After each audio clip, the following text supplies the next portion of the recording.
या ठिकाणी आपले 3 मांडे गेल्या 8 दिवसापासून या ठिकाणी अन्नत्याग करून उपोषणाला बसलेले आहेत। या ठिकाणी श्री चट्टू केदार, डॉक्टर अभिजितराव गीते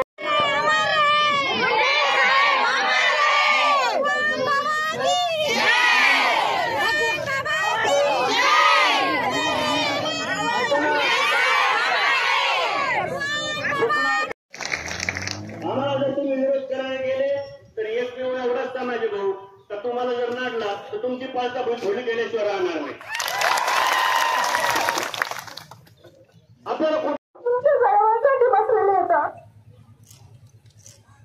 माझ्या सरकारला एवढीच विनंती की त्यांनी यांची मागणी पूर्ण करा, आम्हाला स्वतंत्र महामंडळ स्थापन करावं आणि आम्हाला एसटी मधून आरक्षण द्यावं। आणि आम्ही काही आमच्या कुणाचं मागत नाही, आमच्या हक्काचं आहे। आणि मला हे काही आताच नाही, आमचं 1969 सालापासून आम्ही एसटी मध्ये होतो। आमच्या तेव्हापासून आमची शिफारस राज्य सरकारने केंद्रीय सरकारकडे दिलेली नाही, म्हणून आपले एसटी याच्यातून प्रवर्गातून आपल्याला वगळण्यात आलेलं आहे। त्यामुळे यांनी म्हणायचं नाही की त्यांचं आम्ही घेऊन राहिलो, म्हणून आम्ही कुणाचं घेऊन नाही राहिलो, आम्ही आमच्या हक्काचं मागून राहिलेलं आहे आरक्षण। त्यामुळे सरकारने आमचं हक्काचं आरक्षण आम्हाला द्यावं, एवढंच बोलतो। 7 दिवसामध्ये आपल्याला सगळ्यांना माहिती आहे की आपला एक मुलगा जर दुपारी नाही जेवला तर त्याच्या आई आणि वडील 4 वेळा फोन करते जेवले की नाही। ही फॅक्ट आहे, ही सगळ्यांना माहिती आहे। आज गेले 7 दिवस झाले अन्नत्याग केलाय आणि अन्नत्याग केल्यानंतर या राज्य सरकारचा कोणताही एखादा शिष्टमंडळ आला नाही, एखादा कलेक्टर आला नाही या ठिकाणी भेट द्यायला। म्हणजे तुम्ही 7 दिवसाचं तुम्हाला व्हॅल्यू वाटत नाही असं मला वाटतं। मी राज्याच्या मुख्यमंत्र्यांना आवाहन करतोय, ज्यावेळी एका संवाद आंदोलन चालू होतं त्यावेळी 5व्या दिवशी तिथं कलेक्टर, तिथं एसपी, तिथं शिष्टमंडळ, मंत्री, शिष्टमंडळ म्हणजे मंत्री, हे सगळे तिथं 5व्या 6व्या दिवशी असायचे। अरे अशा लाल लाल लाल लाल अशा रजा टाकून त्यांना पुढे घेऊन गेला, म्हणजे गल्ली काय ते त्याने कार्पेट टाकलं, कार्पेट गालीच्या टाकल्या। आणि राज्याच्या मुख्यमंत्र्यांनी याच्याकडे थोडं लक्ष दिलं पाहिजे। तरंगे पाटील म्हणतात, काल वडेट्टीवार साहेबांनी एक वक्तव्य केलं, अरे मला हे कळत नाही, या मराठा समाजाने कोणता पक्ष मोठा केला?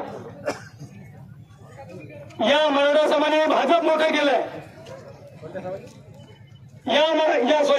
म्हणजे मराठा समाजाने, त्याचं असं म्हणणं, जरांगेचं म्हणणं, या मराठा समाजाने भाजप मोठा केला, या मराठा समाजाने राष्ट्रवादी मोठी केली, या मराठा समाजाने काँग्रेस मोठं केलं, या मराठा समाजाने शिवसेना मोठी केली। आम्ही काही बांगड्या भरल्या होत्या का सगळ्यांनी? आम्ही कुठे गेलो होतो? आणि आम्ही कुठे गेलो होतो? तुम्ही ज्या पद्धतीने 6 कोटीची भाषा करता, आणि तुमचे आमदार 70-75% आमदार आहेत, ते आमच्या जीवावर आमदार झालेत, आमच्या जीवावर। तुम्ही काय म्हणता, याला पाडा त्याला पाडा, इलेक्शन लागू द्या, कोण कुणाला पाडतं बघत राहा, कोण कुणाला पाडतं फक्त बघा। हे काय एकमेकाचे वाद लावायचं काम, हिंसक वळण लावण्याचं काम, बघून घेऊ, करून घेऊ। अरे एखाद्या त्या जरांगी एखाद्या माणसाला तरी आवाज बोलतो कधी मुख्यमंत्री? आता म्हणतो नाही, मुख्यमंत्र्याच्या मनात चांगलं आहे। अरे 10 दिवसात कसं चांगलं झालं काय माहिती? अजित पवार कधी कधी चांगले आहेत तर देवेंद्र फडणवीस वाईट आहेत, देवेंद्र फडणवीस वाईट आहे तर कधी कधी पंकजा मुंडे चांगले आहेत, पंकजा मुंडे वाईट आहेत, अजून कुणीतरी चांगले आहे। ही तुमची भाषा, ही तुम्हाला आवडती भाषा? हे काय पद्धत चालली?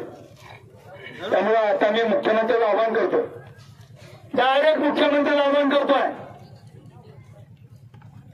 या महाराष्ट्रातल्या वंजारी समाजाला हलक्यात घेऊ नका। आणि एक माणूस जर त्या गावात असेल तर 1000 माणसं घेऊन चालण्याची ताकद त्या वंजारी समाजात आहे।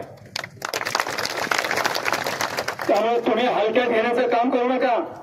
एक लोकनेते गोपीनाथ मुंडे साहेब होते, आज देशभर त्या माणसाचं नाव निघतं, किती समाज होता? समाज किती होता देशाला माहितीये. महाराष्ट्रातला वंजारी समाज त्यांच्या मागे होता. म्हणजे सगळ्यात महत्वाची गोष्ट एक आहे की मुख्यमंत्र्यांनी याच्याकडे लक्ष दिलं पाहिजे.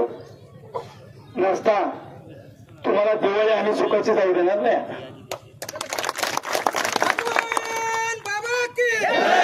तुम्ही असं समजू नका की वंजारी 2%, 3%. ज्यावेळी आम्ही मुंबईत येऊ ना त्यावेळी तुम्हाला डोके मोजण्याचे असे लाखो लोक डोके मोजायला ठेवावे लागतील. त्यामुळे मी समाज बांधवांना विनंती करतोय, आज हे त्रिमूर्ती आपल्या सगळ्याच्या मुळे आरक्षणाची लढाई लागतात. उद्या तुम्हाला सांगतो 10 वाजता बैठकीचं आयोजन केलेलं आहे. हातेवर आपण सगळ्यांनी त्या बैठकीला यावं अशी विनंती करतो. सांगतो निवेदन देतो. याच्यानंतर शासनाच्या आलेल्या प्रतिनिधीच्या आपण प्रतिक्रिया घेणार आहोत. कोणाला बोलायचं नाही. पूर्वीपासून वंजारी समाजाच्या प्रत्येक नागरिकांनी आणि ओबीसी समाजाने सांगितलं की मराठा समाज आमचा मोठा भाऊ आहे, त्यांना आरक्षण भेटलं तरी हरकत नाही. पण दुर्दैवाने मराठीच्या समाजाच्या आड जाऊन स्वतःचं राजकारण भागण्यासाठी दुसऱ्या समाजाला शिव्या देणं हा धंदा मनोज जरांगेंनी केला. आणि आपण चिखलात दगड मारल्यावर काय उरणार आहे? अहो हे चिखल आहे. आणि आज या ठिकाणी बऱ्याचशा गावचे प्रमुख गावगाड्यातली माणसं आलेली. हा मेसेज आपण प्रत्येक गावात द्यायचा आहे म्हणून सगळ्याला एक विनंती करतोय. म्हणजे बऱ्यापैकी मुकदम लोक पण आलेले. आपल्याला या ठिकाणी प्रशासनाकडे ठराव घ्यायचा आहे. जोपर्यंत या आमच्या आरक्षणाचं या आमोरी पसंतकर्त्याला जोपर्यंत नाही भेटत नाही तोपर्यंत एकही ऊस तोडणारा कामगार ऊस तोडी करता